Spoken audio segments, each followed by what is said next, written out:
I will call on you in twos. So the person on deck will be ready when their time comes. Let's start with Anthony Dasher and followed by Mark Weiser. Hey, Jake, good to see you. Good I'll to see ask you what I asked Trey a while ago. You're starting to see a lot of guys decide they want to opt out before the regular season is completed. But when you see a guy like Richard LeCount, with what he's going through, a senior, goes on Twitter and says, "Hey, I'm going to come back if I can." What does that mean to his teammates to see that kind of thing? Man, if that doesn't get you fired up, I just don't know what does. Richard coming out and saying that he wants to continue this season, this journey being a dog. That's awesome. It gets all of us fired up. Richard's a great guy on our team, a great leader, and it really fires us up that he says that, and that's how he feels about us. Thanks, man. Jake, I think you just used the word "fired up" about 3 times in your last answer. What about black jerseys? Does that move the needle for you if coach and I guess the leadership decide to bring them out this week? I really just like all the jerseys we play in. Whatever we play in, I'm fired up. I'm just fired up when we get to play. So I'm just excited to be able to get back out there on Saturday. Let's go to Jed May, followed by Jillian McIntyre. Hey, Jake, kind of a 2-part question for you here. One, yes, in this year where everything's sort of chaotic and weird, how important is sort of off-field bonding and stuff with this team in this year? And number 2, along those same lines, who on the team is the best at the new Call of Duty that came out last week? All right, so off-field bonding, I think it's very important. Just making sure that we're a family here and we're all really close and we all want to be together. So I would say off the field bonding is really great, especially considering that we're all here together all the time together. So, being able to have friendships and, just have a family environment off the field is a really good thing for us. And I think it's really awesome that we have that here. Who's the best at the new COD? Definitely not me. I have no idea, to be honest with you. I know Trey Blunt plays a lot. He strikes me as a good player. I know Carson Beck is really good at it. William Moat, long snapper, he's really good at it. So there's a few guys that are pretty good at it, but I'm not sure who's the best yet. It's new, so we're gonna give it a little more time. We'll kind of just see what happens. Thanks. Sorry. Hey, Jake, what do you think the team still has left to prove, and why is the win on Saturday so crucial to help finishing the season strong? Yeah, I think that left to prove, I just think that we got so many guys on our team that just have so much ability. And I think that everybody just wants to get back out there and show that we are one of the top teams in the country and show that we can play well and that we've got all the players and everything that we need.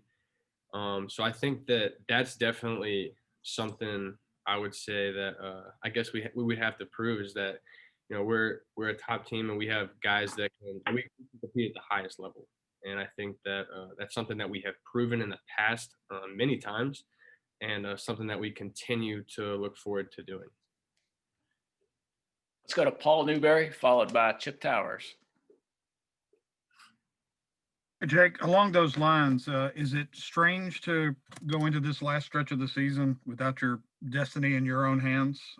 Unlike past years where you knew if you won out, you'd have a shot at the SEC championship. Yeah, it's definitely a little bit different because at least for me, this would be my first season where it's not really in our hands.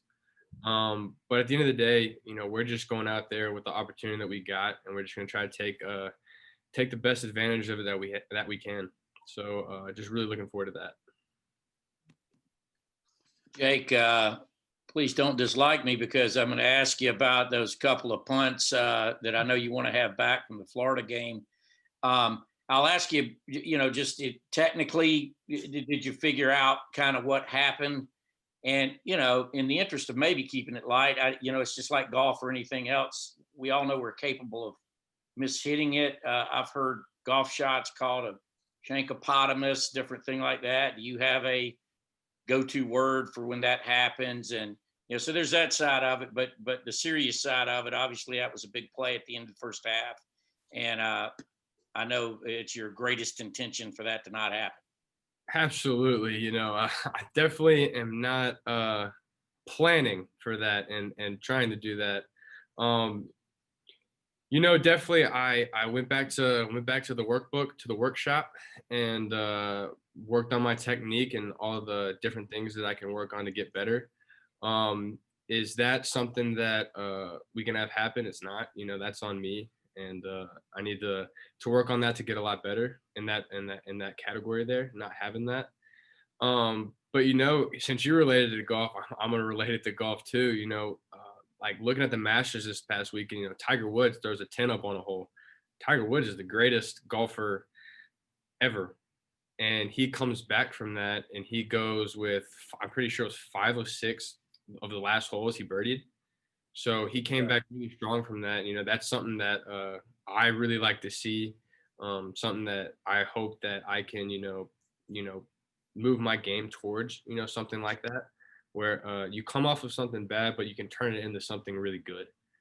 So that's something that I'm looking forward to working on and improving. So definitely that.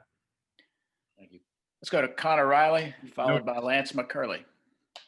Yeah. Hey, Jake, it's been over a month since you guys have played in Sanford Stadium. How much are you just looking forward to getting back out there and playing in front of your home fans?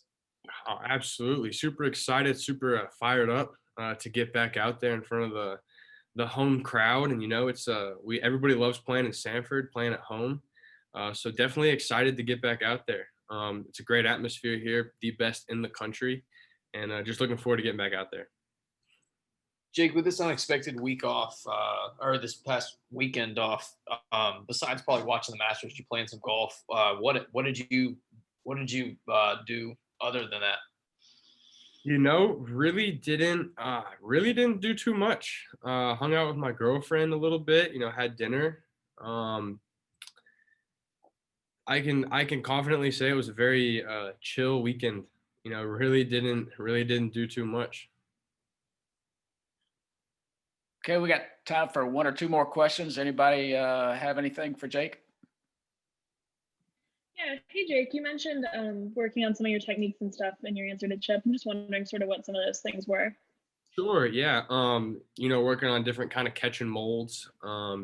Definitely working on drop drills, all that kind of stuff, short step kind of things. So just, fine tuning things like that, just getting back to the simple little drill work to try to, fine tune my craft.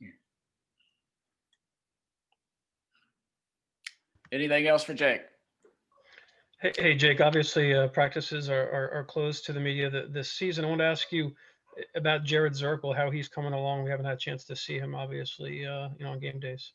Absolutely. Jared he is certainly coming along, being a freshman coming in. I think that he's done a lot of really, really great things. I think that he is progressing a lot throughout the season. And I think that he's doing great things and will do great things. All right. Anything else? Jake, thanks so much for your time. I appreciate it. And thanks for everyone for their patience today. Thanks. Have a good one.